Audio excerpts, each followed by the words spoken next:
விஜய் எப்போ அரசியல் நகர்வு வந்துட்டாங்களோ எல்லாத்துக்கிட்டையுமே இன்றைக்கி வந்து சயின்ஸ் அறிவியல் இருக்குது, எல்லா கையிலையும் டேட்டா இருக்குது. நம்மலாம் என்ன பண்ணுவோம்னு கேட்டிங்கன்னா, தேர்தல் வந்ததுன்னா ஒரு கருத்து கணிப்பு நடத்துவோம், தேர்தல் முடிஞ்சதுக்கப்புறம் ரிசல்ட்டுக்குள்ளே ஒரு கருத்து கணிப்பு நடத்துவோம், அவ்வளோதானே நமக்கு பண்ணுவோம். இன்றைக்கி நிலைமையே மாறி 15 நாளைக்கு ஒரு கருத்து கணிப்பு நடத்திக்கிட்டு இருக்கிறாங்க. இந்த 15 நாளைக்குள்ளே வேறு என்ன ஸ்ட்ராட்டஜி நம்ம மாற்றலாம், அடுத்த 15 நாளில் உங்களுக்கு ஒரு ரிசல்ட் கிடைக்குது, அப்போ அதுக்கு தகுந்த மாதிரி தன்னோட ஸ்ட்ராட்டஜி எப்படி மாற்றலாம், இப்படி பைத்தியம் பிடிச்சி போய் அலைஞ்சிக்கிட்டு இருக்கிறாங்க. புரியுதுங்களா? என்ன காரணம் அப்படின்னு கேட்டிங்கன்னா,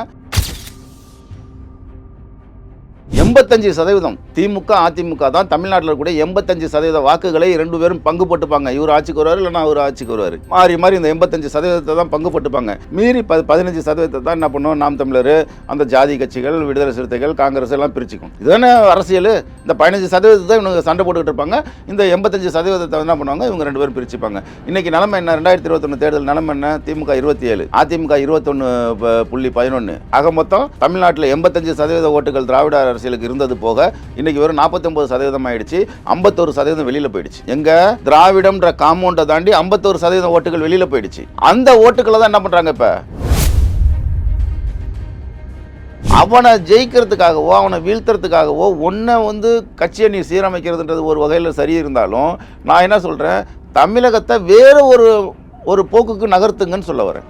ஒரு சமூக நீதி போக்குக்காக, ஆர்எஸ்எஸ் பிஜேபி இல்லாத ஒரு போக்குக்காக, ஒரு பெரியாரிய ஒரு அரசியலை அந்த டிரான்ஸ்மிஷன் நடக்கலைன்னு சொல்ல வரேன். புரியுதுங்களா? அந்த டிரான்ஸ்மிஷன் நடந்திருந்ததுன்னா இன்னைக்கு விடுதலை சிறுத்தைகளே வந்திருக்க முடியாது, ஆதித்தமிழர் பேரவை இருந்திருக்க முடியாது, விஜய் வந்திருக்கவே முடியாது அரசியலுக்கு.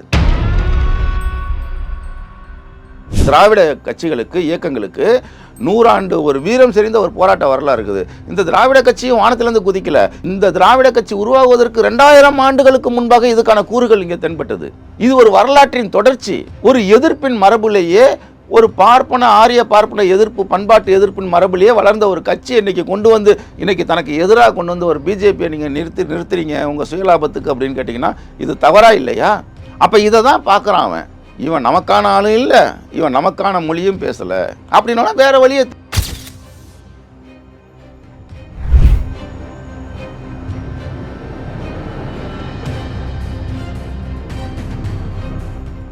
ரியல் ஒன் நண்பர்கள், உறவுகள் அனைவருக்கும் வணக்கம். இன்று நம்மோடு இருப்பவர் அரசியல் விமர்சகர் பெரியார் சரவணன் அவர்கள். வணக்கம் சார். வணக்கம். வணக்கம். இப்போ ஈரோட்டில் விஜய் அவர்களுடைய பொதுக்கூட்டம், அதன் பிறகு பார்த்தீங்கன்னா சேலத்தில் அடுத்த பொதுக்கூட்டத்துக்கான ஏற்பாடுகள் நடந்துகிட்டு இருக்கு. இந்த விஜய் அவருடைய ஈரோடு பொதுக்கூட்டத்துக்கு பிறகு தமிழக அரசியல் களம் உங்களுடைய பார்வையில் எப்படி இருக்கு? ஈரோடு இல்லைங்க, விஜய் எப்போ அரசியல் நகர்வு வந்துட்டாங்களோ எல்லாத்துக்கிட்டையுமே இன்றைக்கி வந்து சயின்ஸ் அறிவியல் இருக்குது, எல்லா கையிலையும் டேட்டா இருக்குது. நம்மலாம் என்ன பண்ணுவோம்னு கேட்டிங்கன்னா, தேர்தல் வந்ததுன்னா ஒரு கருத்து கணிப்பு நடத்துவோம், தேர்தல் முடிஞ்சதுக்கப்புறம் ரிசல்ட்டுக்குள்ளே ஒரு கருத்து கணிப்பு நடத்துவோம், அவ்வளோதானே நமக்கு பண்ணுவோம். இன்றைக்கி நிலைமையே மாறி 15 நாளைக்கு ஒரு கருத்து கணிப்பு நடத்திக்கிட்டு இருக்கிறாங்க. பயம்.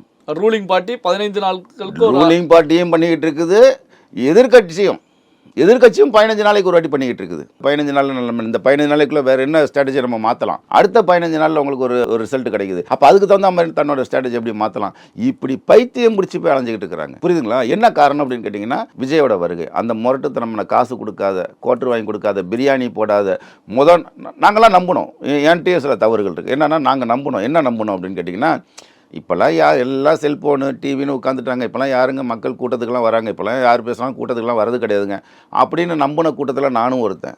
இன்றைக்கி பார்க்கும்போது தான் தெரியுது, சொந்த காசை போட்டுக்கிட்டு நாளே கூட்டத்துக்கு வந்து படுத்து கிடக்கிறதுக்கு இன்றைக்கும் மனிதர்கள் தயாராக இருக்கிறார்கள்.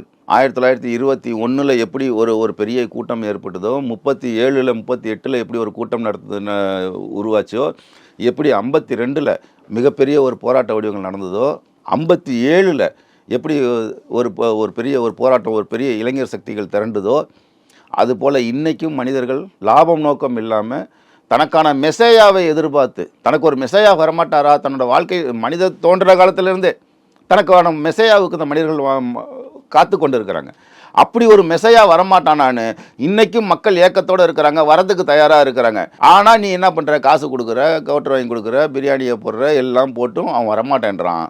இங்கே எதுவுமே இல்லாமல் வரான் அப்படின்னா எப்படி உங்களுக்கு அந்த பயம் இல்லாமல் போகும்?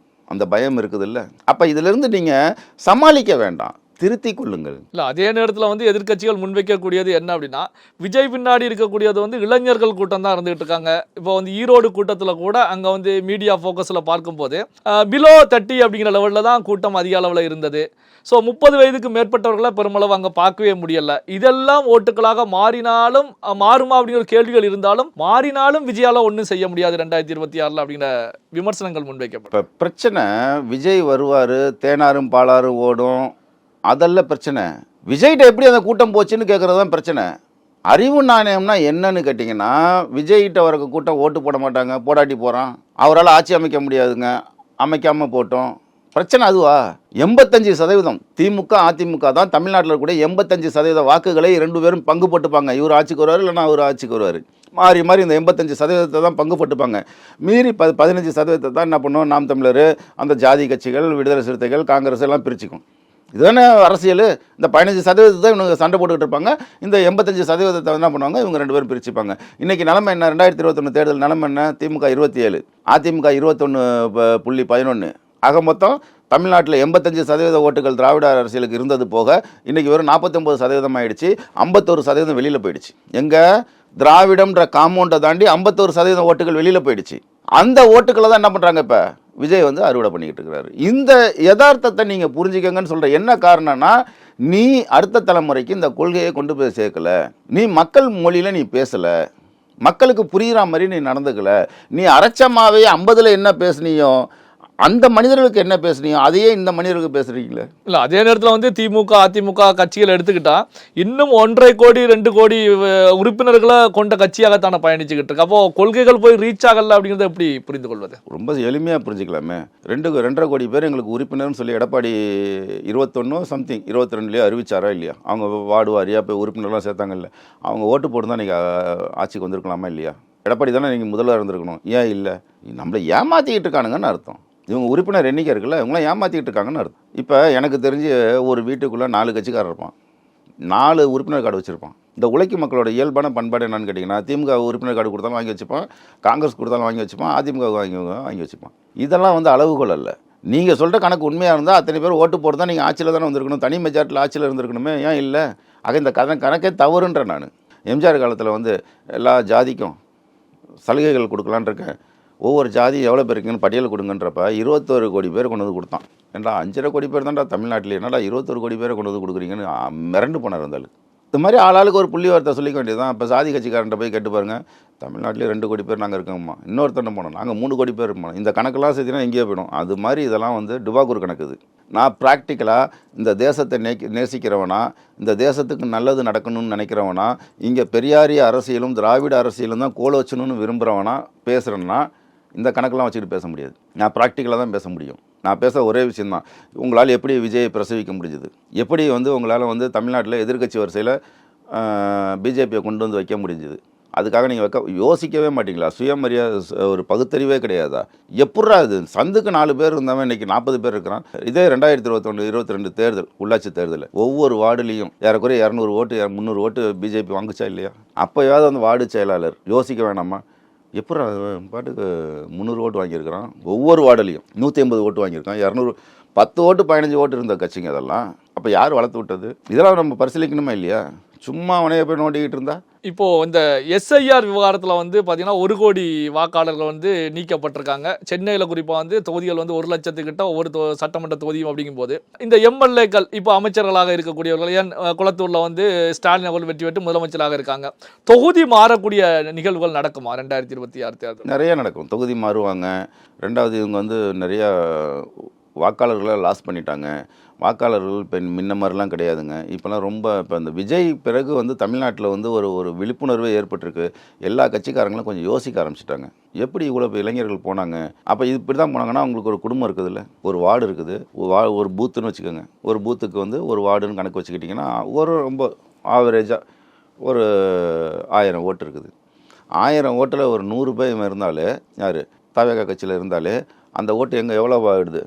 100 இன்ட்டு ஓட்டு குடும்பத்துக்கு 4னா கூட உங்களுக்கு வந்து 400-500 ஓட்டு வந்துடுது. மீதி இருக்கக்கூட 500 ஓட்டை தான் யார் பிரிச்சுக்க போகிறா? மற்ற கட்சிக்காரங்க பிரிச்சுக்க போகிறாங்க. அப்போ மெஜாரிட்டி எங்கே இருக்கும்? நான் என்ன சொல்கிறேன், இந்த ஓட்டு கணக்குக்குள்ளேயே நான் வரல. அவ்வளோ பேர் எப்படி திரள்றான்னு கேட்குறேன். காசு இல்லாமல் எப்படி திரண்டான்? அவர் சங்கத்தமிழில் பேசினாரா, அடுக்குமொழியில் பேசினாரா, அலங்கார தமிழில் பேசினாரா, அண்ணா மாதிரி பேசினாரா, ஆசை தம்பி மாதிரி பேசினாரா? புரியுதுங்களா உங்களுக்கு? அப்போ நீ என்ன நினைக்கிற? இன்னும் அண்ணா பேசுனது, கலைஞர் பேசுனது, ஆசை தம்பி பேசுனது, இந்த மைண்ட் செட்டில் தான் உட்காந்துருக்குற. ஹேய் ப்ரோ எப்படி இருக்க அப்படின்ற இடத்துக்கு நீ இன்னும் வர தயாராக இல்லை. அது உனக்கு கஷ்டமாக இருக்குது. அப்படி வரக்கூடியவர் பெருவாரியான ஓட்டுகளை ஈர்க்கிறதுக்கு தயாராக இருக்கார். இந்த தலைமுறை மாறுது பார்த்தீங்களா? எப்பயுமே ஒரு டிரான்ஸ்மிஷன் இருக்கும். ஒரு செக்டார்லேருந்து இன்னொரு செக்டாருக்கு. இது கொஞ்சம் ஸ்பீடாக நடக்குது. இல்லை, அதே போல தான் இப்போ திமுகவை பொறுத்த வரைக்கும் கட்சியில் தலைமுறை மாறக்கூடிய அடிப்படையில் தான் உதயநிதி ஸ்டாலின் அவர்கள் கொண்டு வரப்பட்டுக்கிட்டு இருக்காங்க. துணை முதலமைச்சர் ஆகிட்டாங்க.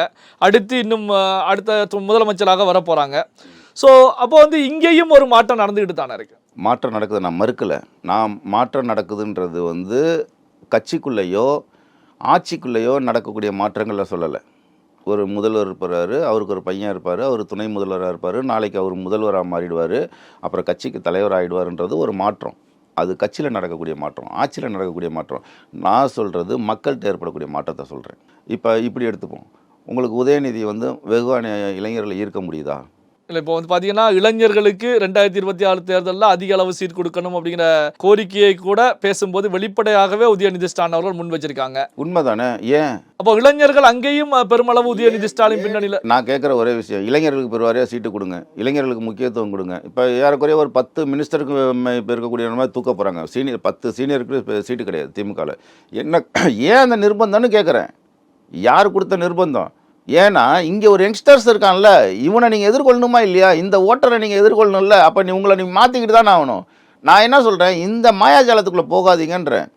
அவனை ஜெயிக்கிறதுக்காகவோ அவனை வீழ்த்துறதுக்காகவோ கட்சியை நீ சீரமைக்கிறதுன்றது ஒரு வகையில் சரி இருந்தாலும், நான் என்ன சொல்கிறேன், தமிழகத்தை வேறு ஒரு போக்குக்கு நகர்த்துங்கன்னு சொல்ல வரேன். ஒரு சமூக நீதி போக்குக்காக, ஆர்எஸ்எஸ் பிஜேபி இல்லாத ஒரு போக்குக்காக, ஒரு பெரியாரிய ஒரு அரசியலை அந்த டிரான்ஸ்மிஷன் நடக்கலைன்னு சொல்ல வரேன். புரியுதுங்களா? அந்த டிரான்ஸ்மிஷன் நடந்திருந்ததுன்னா இன்னைக்கு விடுதலை சிறுத்தைகளே வந்திருக்க முடியாது, ஆதித்தமிழர் பேரவை இருந்திருக்க முடியாது, விஜய் வந்திருக்கவே முடியாது அரசியலுக்கு.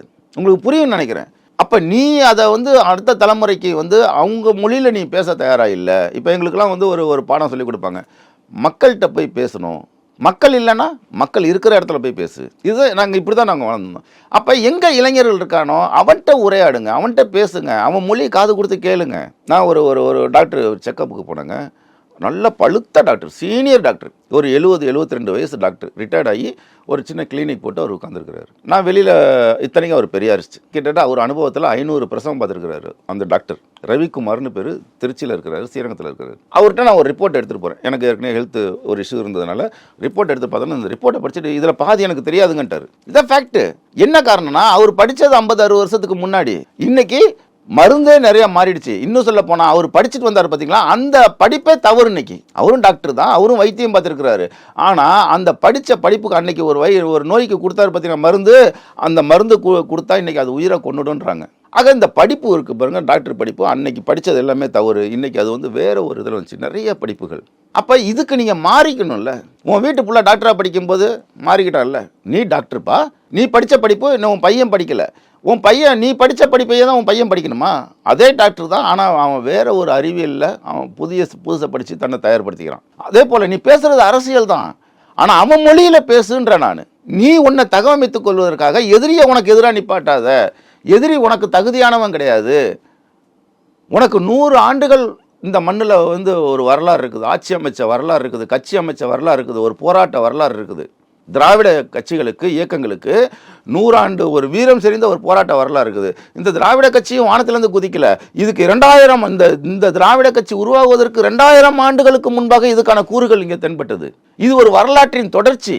ஒரு எதிர்ப்பின் மரபுலேயே, ஒரு ஆரிய பார்ப்பன எதிர்ப்பு, பண்பாட்டு எதிர்ப்பின் மரபுலேயே வளர்ந்த ஒரு கட்சி இன்னைக்கு தனக்கு எதிராக கொண்டு ஒரு பிஜேபியை நீங்கள் நிறுத்துறீங்க உங்கள் சுயலாபத்துக்கு அப்படின்னு கேட்டிங்கன்னா இது தவறா இல்லையா? அப்போ இதை தான் பார்க்குறான் அவன். இவன் நமக்கான ஆளும் இல்லை, இவன் நமக்கான மொழியும் பேசலை அப்படின்னா வேற வழியை தேர்ந்தெடுக்கிறான். அப்போ அவனுக்கு ஒரு மெசையா தெரிகிறாரு. அந்த மெசையா அவனுக்கு விஜயா தெரிகிறான். ஏன் நீ மெசையாவா இருக்க விரும்பலை? நீ வேணா ஐயோ மூட நம்பிக்கை இல்லையா அப்படிம்ப. இந்த நாட்டில் ஒரு யோகியன் தேவையா, ஒரு கதாநாயகன் தேவைன்னா ஒரு கதாநாயகன் தான் தேவை, ஒரு மெய்ப்பன் தான் தேவை. இந்த சமூகத்திற்கு பெரியார் தான் தெளிவாக சொன்னார். இந்த ஜனநாயக நகரெல்லாம் டுபாக்கூர் வேலை. இங்கே ஒரு மேய்ப்பன் தான் வேணும். மக்களை அடக்கி மேய்க்கிறதுக்கான ஒரு ஆளுமை வேணும். அதை உன்னால் வளர்த்துக்க முடியல, இன்னொருத்தவரை வளர்த்துக்கணும். உங்களை மாதிரி பேசுகிறாங்களா? அவர் பதவியில் இருந்திருக்கிறாரா? இல்லை உங்களோட வசதிகளில் கால்வாசியாவது அவருக்கு இருக்குமா? இல்லை உங்களுக்கு தெரிஞ்ச அரசியல் அவர் தெரியுமா? எதுவும் கிடையாது. ஆனால் அவருக்கு என்ன தெரியும்? மக்களை தெரியும், மக்கள் மொழியை தெரியும், எதை பேசுனா மக்கள்கிட்ட போய் சேருன்றது தெரியும். அதனால அவர் பெருவாரியான மக்களை ஈர்க்கிறாரு. நீங்கள் லூஸ் பண்ணுறீங்க. அது எதிரி பக்கம் போகாத அளவுக்கு திமுகவும் அதிமுகவும் லூஸ் பண்ணுற ஓட்டு இருக்கு பார்த்தீங்களா, அது பிஜேபி பக்கம் போகாத அளவுக்கு அதை தான் பக்கம் அணவணைச்சு கொண்டு வரதுக்கு ஒருத்தன் வந்திருக்கிறான். அப்படி தான் இந்த சமூகத்தை பார்க்கணும். நீங்கள் இந்த அரசியல் நிகழ்வுகள் அப்படி தான் நம்ம அணுக முடியும். பல்வேறு முக்கியமான தகவல்கள், செய்திகளை நம்முடைய உறவுகளுடன் பகிர்ந்து கொண்டதற்கு நன்றி சார். நன்றி, வணக்கம்.